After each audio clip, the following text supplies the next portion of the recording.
Hello there everyone, and how the devil are you, and welcome to another ANDYS Shed Live. Yes, that's it, it's that time of the week again for another ANDYS Shed Live coming to you here from the shed or the bunker or whatever you like to call it these days. But yeah, hello there, it's still evening, how are you doing? It's been a warm one this week, hasn't it? If you're in the UK, it has anyway. Yeah, summer has come a little bit early and kind of caught us out this week, but it's been good because this week I have been out and about. More about that coming up in just a few moments time. But before that, a little bit of housekeeping as per usual. Remember, wherever you are watching us, whether you're watching us on YouTube live, whether you're watching us after the fact on YouTube, or if you're watching us elsewhere through other platforms and things, you can always catch up with what we're doing direct with us through our website. And the website is here. It's andysshed.coldpress.net. That's andysshed.coldpress.net. That is our own website where you can catch up with all the stuff that we are doing there. And talking of stuff that we are doing, you may remember that last week I was messing about with this. Can you see that? That is a diagram for an electronic circuit to go into a money box, like a little donation box thing, to turn some things on. As some of you probably know, I'm involved with the Sheffield Collectors Club, and they take displays to various locations around the area here. And these displays sort of run off 12 volts, these little models and things. And so we wanted a thing that when we put money into a box, when somebody put in a little donation or whatever, it turned all these displays on. And that's a circuit to do it. That, and I've kind of got somewhere with it this week. I've got my circuit working. It's all a bit Heath Robinson at the minute. It's all sort of held together with sort of cable ties and things at the minute. But I have got it working, and here it is installed in a box for the first time. And this is the box that we've put it in. It's an old ammo box actually that we've put it into there. And you can see in the lid of the ammo box there, you can see the mechanism that I've made out of wood and a little old micro switch out of a printer. If we zoom in on that a bit, you can see what I've done. I made like a little coin slide thing that is stuck on the inside of the box. So when you put your coin in the slot, it runs down that wooden slide, and then when it's gone down the wooden slide, it drops into the box. It drops into the little coin slot thing, and it activates that micro switch.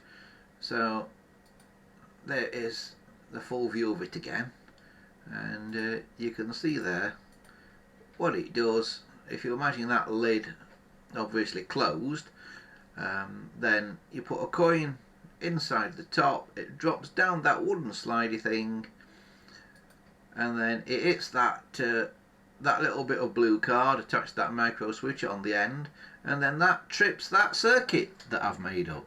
So you'll be seeing more of that in the weeks to come as I get a bit more done on it. So I've had a little bit of progress there this week, so that's good, isn't it? It's amazing that I've got anything done actually this week. So we've been out and about quite a lot. I've been building a garden wall and welding a gate up out of nothingness. That's another story. But yeah, we've been all over the place this week. In fact, the last couple of weeks have been a bit crazy, and that kind of leads us to what we are going to be talking about this evening. Because, would anyone like to see a dog on a train? A big dog on a little train? Yeah? You would? Right, we'll see what we can do in just a moment's time. But I said we've been busy, and we have been busy, and I've been promising you for a little while some footage of what we've been up to with the Collectors Club. So a couple of weeks ago, I think it is now, we were at Abbeydale Miniature Railway in Sheffield, near Door Station in Sheffield, there in the woods there, and we had a display of Mammoth steam engines there, and just to prove it, here's the footage. And here you can see the Mammoths running on the display table there. And they're all in steam. They are all in steam, running either on little tablets or some are running on methylated spirit. But there's Dave giving them a try there. And there's David, who owns some of these Mammoths. Those two there that he's tinkering with are two of mine, but the others are his. And as you can see, there's quite a few families sort of wandering about at the railway there. It gets very busy, that place does. It gets very busy, but it's well worth the visit, and it is totally free to get in as well. If you want to have a ride on the little train, which you'll see in a little while, then you do have to pay to have a ride on the train. But if you're just going along and wanting to look round, it's totally free to get a look round there. So there he is, and there are some of the stylophones which you've seen on this show before. But there's some of the stylophones on display, 6 of them there, all different. The older ones at the top and the newer ones, or slightly newer ones at the bottom. There's the stylophones. So that's what we got up to there. But of course we then went back to Abbeydale Railway this week because I was invited to a private event there, a sort of fish and chip supper. And the Collectors Club returned. And so here's Harry from the Collectors Club having a drive on one of the trains. Abbeydale. He's having a go on that. And I did say, does anybody want to see a dog on a train? Right. Well, here it is. Get ready. There's me on the train. Open the video, and there is the dog on the train. As promised, we have a dog on a train. You didn't believe me, did you? But there it is. That's Darcy. Darcy's a guide dog who belongs to Sandra, who's there behind her. And there were actually 2 dogs on that train. You'll just see another one with its nose off Sandra's shoulder as well. That's Velvet. And they are the dogs. They are members of the Abbeydale Miniature Railway, and they ride up and down on the train. Well, this is a little ride round we had on the ground level track there. They've got a couple of tracks. They've got a raised level and a ground level. But this is the ground level track that we were riding round on here. And a great day out was had by all. Oh, my video's stuck. Oh, it was going so well, wasn't it? It was going so well.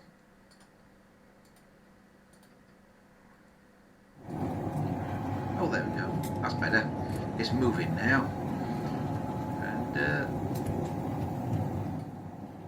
there you have it again. There's another little shot from the train as we went round the tracks. And they've even got a little level crossing there as well. So that's it. There you are. Dog on a train.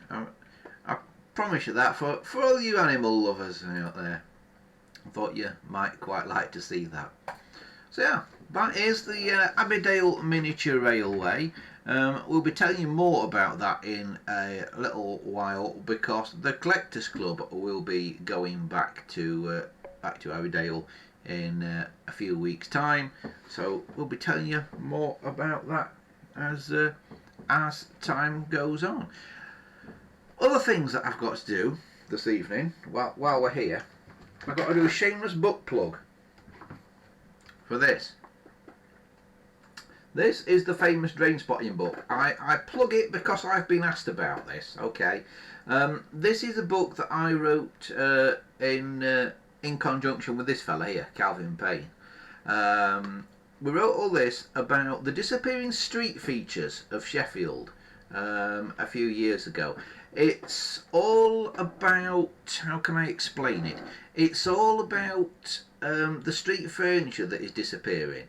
Lamp posts, cast iron Victorian drain covers, pillar boxes, things like that, and all the street furniture that is disappearing.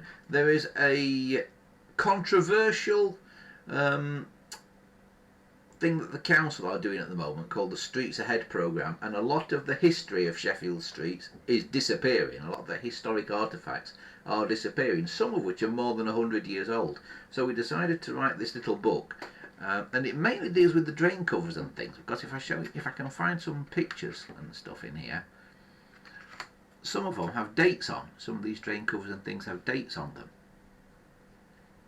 and some of them are well over 100 years old. In fact, some of them are getting on for 150 years old. And you could kind of deal with Sheffield's history. You could work out Sheffield's history by looking at these drains and things. And there's various other artefacts as well that are dealt with in the book. Let me see if I can find you a few other things. We deal with old tram tracks, because of course Sheffield used to have trams as well, so that is dealt with. And there's other things sort of embedded in the street as well. But this is the book. There's a map of the old tram network, if you want to have a quick look at that there, where the trams used to go, where you might still find tram tracks when they take the surface off the street, and you can still find these things in the street as well. And some of those actually say tramways on them. I say corporation tramways if you look in the streets in Sheffield, and indeed that is an old tram depot there that still exists. Building being used for other things now, but some of these do say corporation tramways on them that you'll find in the street, and they date back to when the trams closed. Well, before the trams closed. The original trams in Sheffield finished on the 8th of October 1960, and there's still stuff in the streets, but how long for we don't know. So we wrote this book a couple of years ago to kind of document it, and you can get it by going to the ANDYS Shed website and clicking on the thing that says book on there. Remember, it's andyshed.callpress.net if you want to have a look there, and maybe go and buy the book. We've sold a few copies to America, believe it or not. Seems a bit of a peculiar place to be selling them to, but there you go. Right, moving swiftly on. I did say that the Collectors Club are going back to Abbeydale. It's another thing I've been asked to reintroduce by a couple of people that I've met who have been watching the show over the last few weeks. I said, why don't you do the diary thing anymore? So yeah, we'll introduce the diary back again. So without further ado, for those of you who wanted it, here it is. So yeah, here is what we're going to be up to over the next few weeks, and I should be at all these events at some point, so come along and say hi, and if you watch the show, please let us know, because it gives sort of impetus to keep doing it. And over the last few weeks, a few people have popped up actually said, I've been watching your show on YouTube, so a big hello to them. Right, so what are we doing over the next few weeks? Well, the first thing we've got is a Sheffield Collectors Club event, not at Abbeydale Railway, but over at Healy City Farm, in their, what they call the community room there, near the entrance there on Richards Road at Healy City Farm. And that is on Saturday the 26th of May. The Collectors Club will be there with their many displays, maybe even my magic coin box. Maybe you'll be able to see it in person there. On Saturday the 26th of May at Healy City Farm. It all starts at 10 AM and finishes around about 4ish. You can find out more information from the Collectors Club website. That's sheffieldcollectorsclub.coolpress.net, and you can get all the dates and things and updates there. Then on Saturday the 9th of June June even. On Saturday the 9th of June, it's the Repair Cafe. This time in Chesterfield. This is the Chesterfield version of the Repair Cafe. Now, I do keep getting asked about Repair Cafes. People say, what's it all about, this Repair Cafe thing?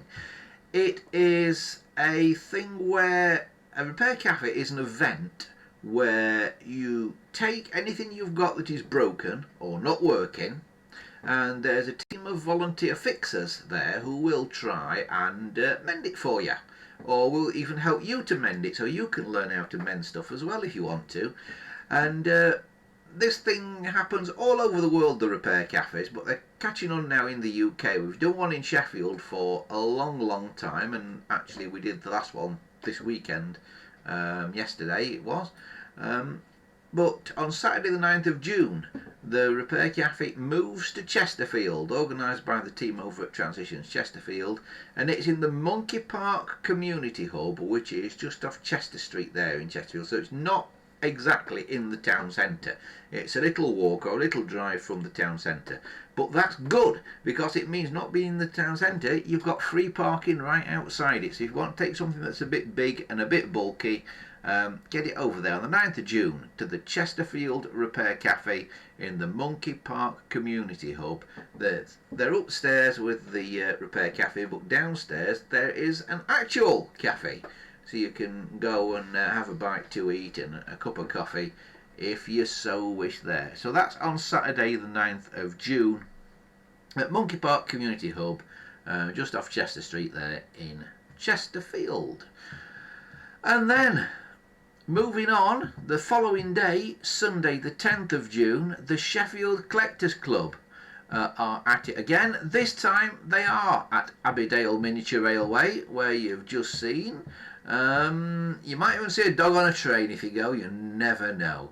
But they'll be at Abbeydale Miniature Railway. As I said before, if you want to find out more about the Sheffield Collectors Club and where they're going to be, they have got a website with a calendar of dates and what they're going to be doing on. That is at sheffieldcollectorsclub.corepress.net. And of course, if you want to get in touch with us here, you can get in touch with us here to ask about any of those events if you want more details as well. And our address here is andyshed.corepress.net, and that is where you can find us right here. So there you have it. So we're going to be doing quite a few things over the next few weeks, and of course also Sheffield Steam Rally is coming up. That is on the way. That is getting ever closer now, because we're almost in June now. So it's getting near, isn't it? Right, what's been happening with the telephones this week? Well, not a lot actually. I've sold a few this week. I do sell these telephones. If any of you are wanting these telephones like these, I do sell a few of them. What happens is I have a big collection of these phones, as you've probably already worked out. But when I get duplicates, when I get sort of 2 or 3 the same, I then sell the duplicates through the local antique centre in a place called Bolsover, near Bolsover Castle. So if you're going to visit Bolsover Castle, pop into Bolsover Antique Centre, which is a couple of doors down from the castle, and go upstairs into what they call the Hardwick room, and you'll see our telephones for sale there. So we've sold a couple this week, so I've been busy getting them ready, and I've not got much work done on these. But I did mention this last week about this one that I want to show you again, because last week we had a strange problem with the show last week. If you're watching, the show ended up going onto YouTube in 2 halves last week, because our connection to the internet for the live stream dropped out about 5 minutes before the end of the show, just when I was explaining about this. Now this is, it looks like a 706 telephone, but actually it's not. Actually it's an Ericsson version. It's a N1900 AB168. is this one. So it's an Ericsson N1900, an Ericsson N1900, which is basically a clone of a GPO 706, but this one has lost its dial bezel. Now it should have a bezel around here, a dark grey bezel with numbers on it. Now the GPO ones have numbers and letters on this bezel around here, but I want one just with numbers on to go on this. It should be a dark grey colour. If you look at it up close, this bezel thing is actually painted on the back. The numbers are painted on the back, and it's actually made of clear plastic, the bezel, so it doesn't wear off with use over time. There are modern reproductions that are coloured plastic with the numbers printed on the front, but obviously they wear away. So I don't want one of those modern reproductions. In fact, you can't get one in quite the right style for these. You can only get sort of GPO type ones, and as I say, they're alphanumeric, and this one should just be numeric. So if you've got one of these grey dial bezels that goes around here that's just got numbers on, and you want to sell it or even donate it to us or whatever, get in touch please, because I do need one for this phone. So it will sit there for the next umpteen weeks to remind you to go and find that dial bezel out that you know you've got somewhere. If you're anything like me, you'll know you've got one somewhere, but not quite where. So that all working on. This is the blue one, of course, that we were doing the other week. I don't know if you missed the show last week. This is the one that had got bits missing on the corners. It had got a big crack up the middle of here, basically from the dial right down the front. So the front was split in half down there. That was entirely split in half down there. There was a big chunk missing out this corner. There was a big chunk missing out of this corner as well. There are now no chunks missing at all. If I can hold it under the camera, you can hopefully see that the corners are pretty good. I've still got to finish off polishing the corners.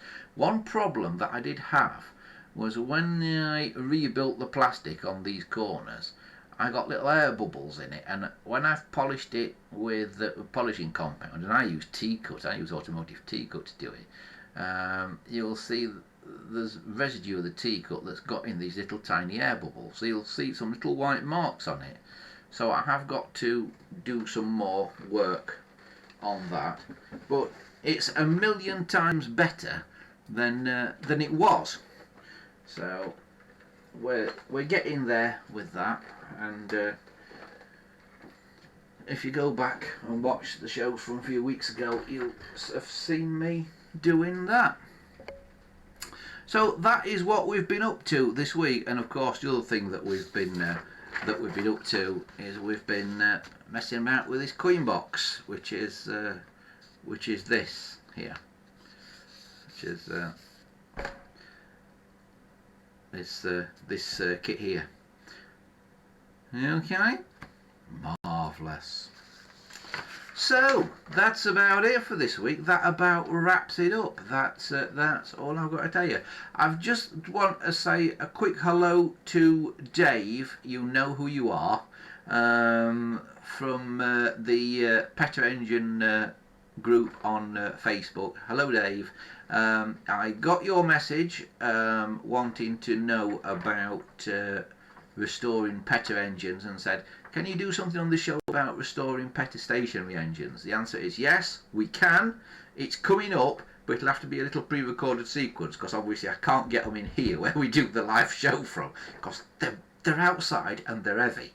But yeah, it's coming up over the next couple of weeks, so stick with us there. Also, to tell you, if you're a fan of the other show that we do, which is Escape the Shed, where I get to some places out and about in the big wide world, there's a couple of new episodes of that on the way as well soon, so watch out for that one coming up on the YouTube channel. But from us here for now, all that remains for me to say really for this week is a massive thank you for watching. Remember, we've got all these events coming up, starting on Saturday the 26th of May with the Collectors Club over at Healy City Farm.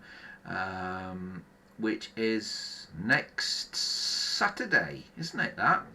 So if you're going there next Saturday, I will see you there. If not, I will see you back here next Sunday evening, same time, same place, around about 6 o'clock-ish. But from all of us here for now, thanks for watching. See you soon.